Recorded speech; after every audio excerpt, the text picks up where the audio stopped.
All right. So this diagram that To you have visually seen, organize information. so in the beginning you saw this diagram. What do you understand about mind mapping? It's basically nothing but a graphical representation of information. Okay. So this is not like, you know, the way you take notes or you write something in paragraphs or sentences. Not like that. Mind map is basically, if you, for example, as I told you that you can use mind map in your studies. Okay, so for example, your teacher is giving a lecture and you have to remember everything that she said. Okay, so you are going to prepare a graphical representation of that lecture, and with the proper ranking or with the proper hierarchy, you may draw a web diagram or you may draw a tree diagram or something like a flow chart that has a central point. Okay, so for example, your central point would be today the topic is William Shakespeare. So how many sonnets, what all plays, what all poems, or whatever, you know, novels William Shakespeare has written, all about William Shakespeare. The central point would be work of William Shakespeare. And then comes a branch, and then you'll add the main points to the branches.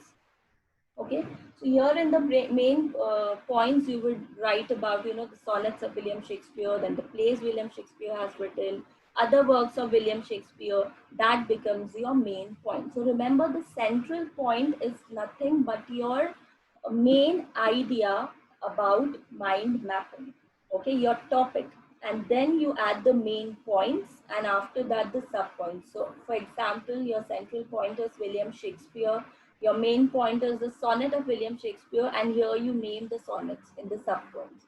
So you can keep expanding your mind map.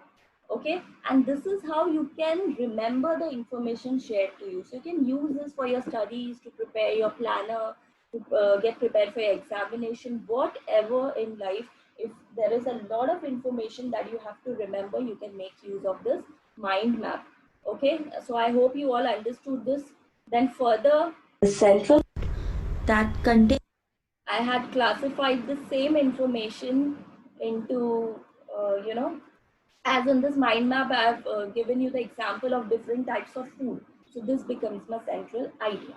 Now, different types of foods like sugary food, milk and dairy, fish and meat, vegetables, fruits, bread and cereals.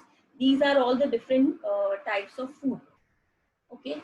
Then further, these different types, this is called as the central idea, whereas this is called as the main point. And in between, you can draw the branches to connect it.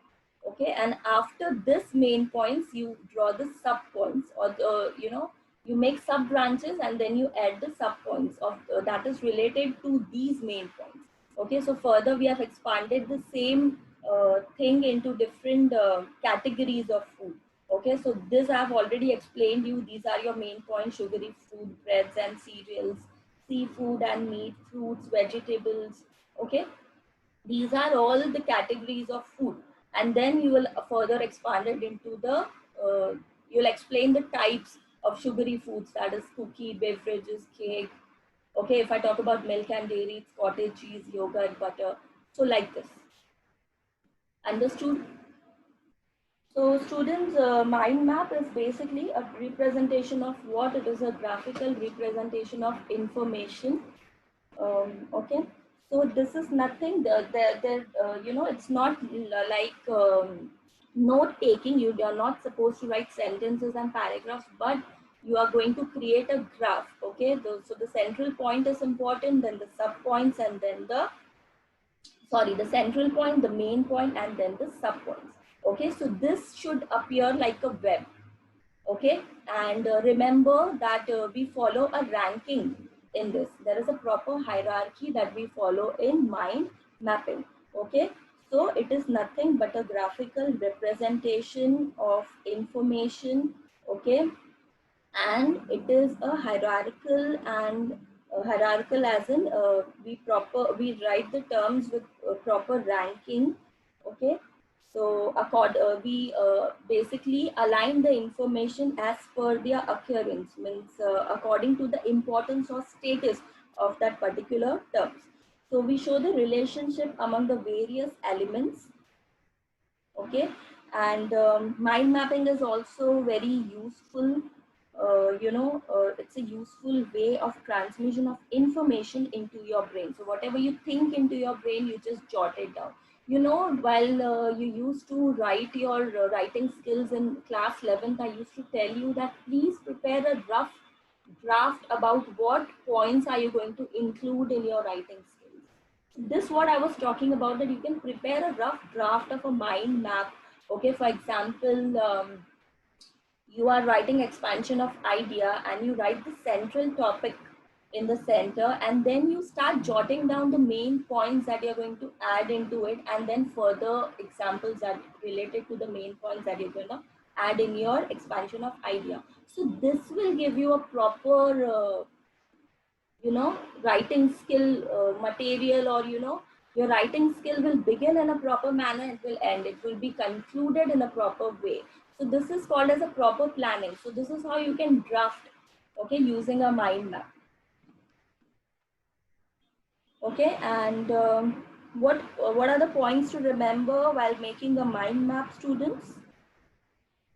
So let the ideas first come out at random, just as they keep on popping up in your mind.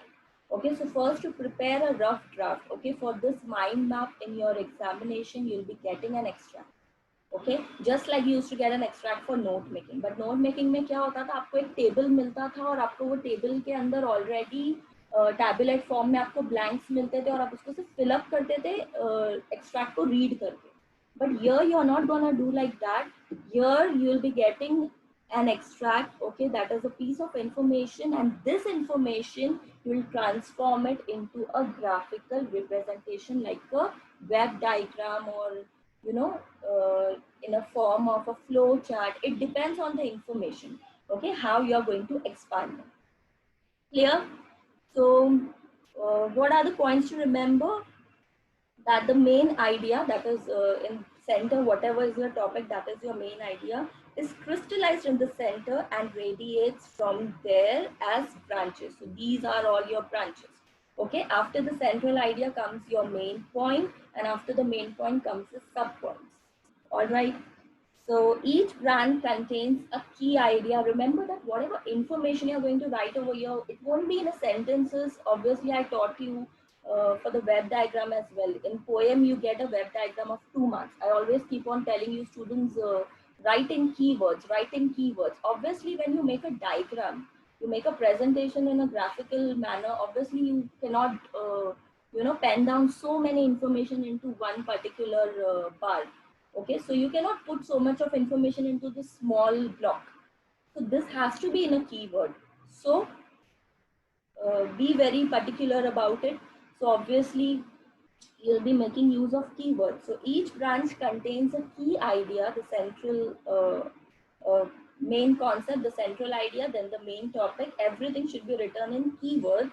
Okay, you can directly jot down the key idea from the extract, and then derive, after that main point, you can write the sub points that is related to that particular idea. That again in the keywords or in phrases also, you can use phrases also.